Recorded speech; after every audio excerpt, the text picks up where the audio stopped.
Welcome to Screen With Me with award-winning author D.W. Sauer.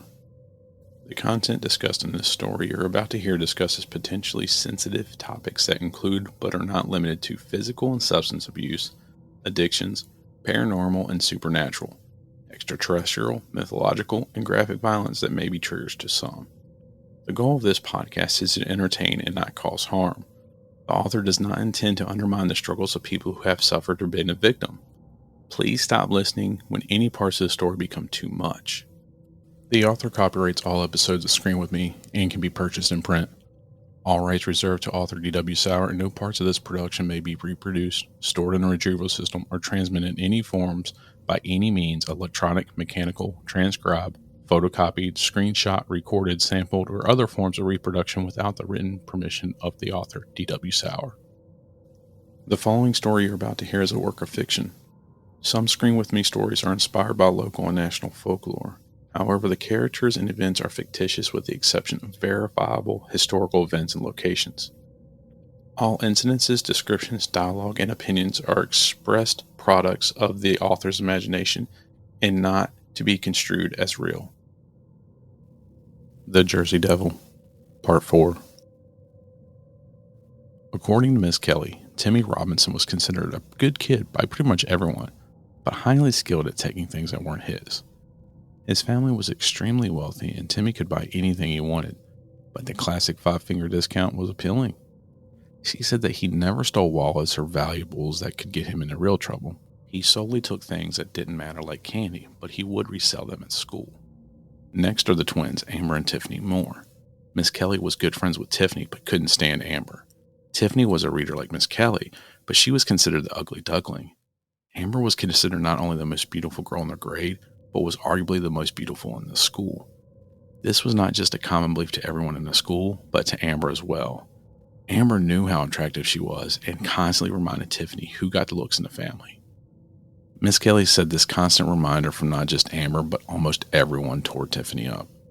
She was always on the edge around anyone and loved reading so much because it was the only way to escape reality. Tiffany once told Miss Kelly she wished she could be half as pretty as Amber for just one day. She was tired of people asking, "Why don't you look like your sister?" or "I thought you were twins." Scott Adams came from the wealthiest family in Cork.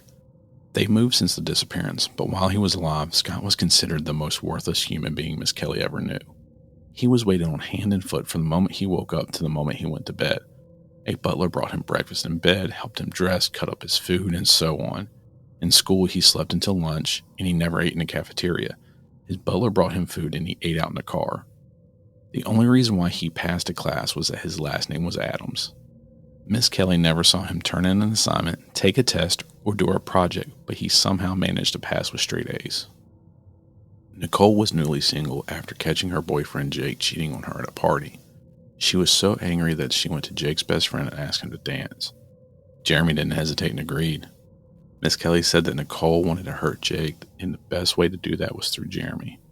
The two were like brothers, and she knew that being with Jeremy would be the ultimate revenge. Each time Jake saw them together, then a knife would be dug deeper and deeper. Nicole's end goal wasn't just to hurt Jake, but to hurt his bond with Jeremy. Jeremy never realized Nicole's intentions because the only thing that was on his mind was the impure thoughts of the fun he was going to have. Miss Kelly added that the sad truth was that Jake never cheated on Nicole. She saw the entire thing and said that the other girl came on to Jake and Nicole walked in at that moment, didn't wait for Jake to pull away, and never gave him a chance to explain. "That's terrible," April mumbled. "Not as terrible as what happened to Devin."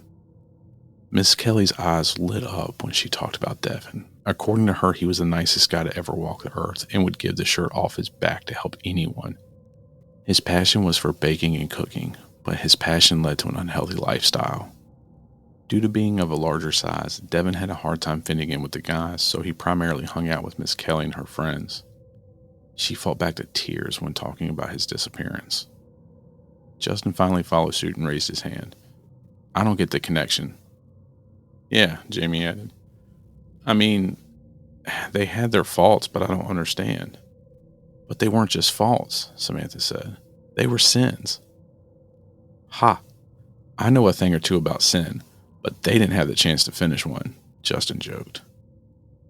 Rolling her eyes, Samantha continued, they all committed one of the 7 deadly sins. Timmy Robinson was greed. Amber was pride. Tiffany was jealous, April said. Or envy, Samantha clarified. Nicole was wrath. Jeremy had lustful intentions. And Devin was gluttony. Exactly, Jay shouted. John is going after those deemed most precious to a parent, but guilty of a sin. By all accounts, after his death, John was innocent. And though not alive, John won't let the innocent suffer as he did. How does he know who sinned? Jamie asked. Samantha pointed to Jamie. That's a good question. I mean, I'm sure you could pick any teen and find something bad they've done, but John targets specific sins. I wondered that myself and came across an English monk's journal from the late 1500s. He claimed to have an out-of-body experience where he was a demon. As this demon, he walked the streets just like you or me, but he was able to see an aura of a person. Each one was a different color, and each one had a distinct smell. He recalled this overwhelming desire to harm certain colors, but he didn't know why at the time. The monk spent time outside of the monastery finding these locals that he had the urge to attack. He learned that each one of them repeatedly violated a sin and assumed that each sin had a color or a distinct smell. So John is a demon now? Jamie asked. Carl said that when he first saw the devil, it was more like a man than a beast. When he saw the devil at Settler's Lot, he was larger and had full-grown horns. I think a demon is using John as a vessel, and we need to separate the demon from the man. So how do we do that? April asked. I have a theory, but let's wait until tomorrow and see if the devil is real. Go grab your stuff and head to your respective rooms. October 26, 2023. The blaring buzz of a radioactive style alarm came from everyone's cell phone. Jay jumped out of his bed, and if it wasn't for Jamie sitting up seconds before then, his foot would have landed dead center in Jamie's chest. Cut it off, Jamie yelled. It's an Amber Alert, I can't, Jay replied.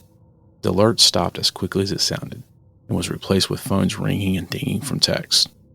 Jay answered the phone while the others silenced theirs. He placed it on speaker and greeted, Hello? Good morning. This is Superintendent Jacqueline Jones. In light of the overnight events, all schools will be closed today and all activities will be canceled. Our thoughts and prayers are going out to our Corky family. In the interest of your safety, we encourage all citizens to go out in pairs and be home before sundown. Jay ended the call and looked at messages from text to social media alerts. What happened? Jamie asked. I keep looking and can't find anything. Justin's thumbs were moving rapidly across his screen. I think someone's missing, but no one knows. Let's see if the girls have heard anything. Jay led the way to his sister's room and knocked on the door. Can we come in or meet you downstairs? There was a moment of silence and the door slowly opened. Jay's sister slowly appeared and the sound of crying could be heard. She waved Jay in, and upon entering, he saw April rubbing Samantha's back and holding her tight. It's Carrie, April informed. Oh, Sam, I'm sorry. Jamie sat beside Samantha. Do you want to talk about it? Samantha wiped her face and answered, I don't even know what to talk about. I woke up and saw a dozen messages from her parents asking if I knew where she was. She's the one missing. Jay looked into Samantha's eyes. He didn't just see her pain, but her fear, and it suddenly hit him. The devil was no longer a cautionary tale, no longer a topic of research, and no longer a podcast episode. The devil is real and coming for them. Thank you for listening to Scream With Me, and stay tuned for the next episode. Until then, you can stay up to date with following me on Instagram at DWSauer or at Polar Press Books. More information, including how to purchase my books, can be found at dwsauer.com or polarpressbooks.com.